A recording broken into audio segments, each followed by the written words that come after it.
Morning class and Mr. Thomas. My group's research activity was based on wage outcomes for all persons. So wage outcomes are the distribution of monetary income and the relationship between wage levels and occupation, gender, age, industry, income groups and cultural background.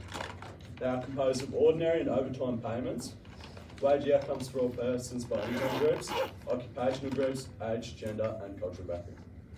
Occupations with a high risk or requiring more skills and training will tend to have different wage brackets. Likewise, less appealing jobs that are dangerous or involve irregular hours or like night shifts may receive a higher wage as compensation. Wage differentials in the same occupation include geographical mobility, labour productivity and capacity of the firm to pay higher wages.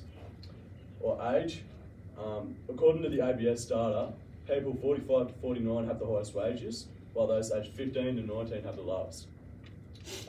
Also discrimination, such as gender, race, cultural background or religion. Just some facts. The Australian economic data jumped this week added weight to our view that wages and inflation outcomes will be stronger than the RBA has forecasted. The Q1 21 wage price index printed a little higher than the market expectations and indicates that underlying wage growth is running at a 6-month annualised pace of 2.8%.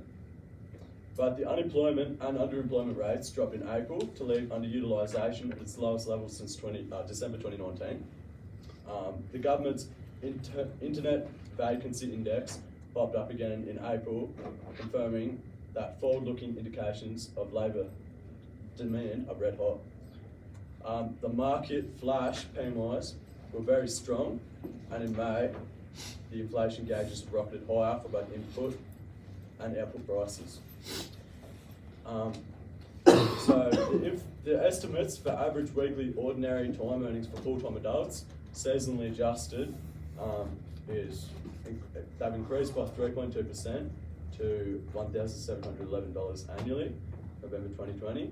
Males have an average of $1,970 public and $1,770 private, while females have an average of $1,760 public and $1,475 private. Wage outcomes produced by the labour market have a substantial influence on income in Australia. In 1997 to 1998, wages and salaries comprised the majority, which is about 55% of household income. It is a measure of the goods and services that we can produce, and thus a measure of our standard of living. In macroeconomics, wage outcomes are best measured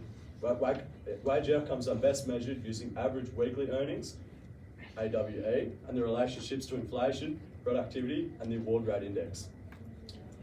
Wage gap measures are important in the wage outcomes sector. One of the more important ones are gender wage gap measures. So the gender wage ratio is the ratio of females to male wages, or the earnings of women expressed as a proportion to the earnings of men. This calculation may be based on any earning source. It can also be used to compare men and women on other employment characteristics such as industry or occupation. Useful sources are highlighted later in this guide. The gender wage gap is the difference between parity and the gender wage ratio. Is there actually a gender gap, which is one of the more common questions? And it's just yes. Yes, there's a small, persistent, unexplained gap between the payrolls of male and female employees. And that's it.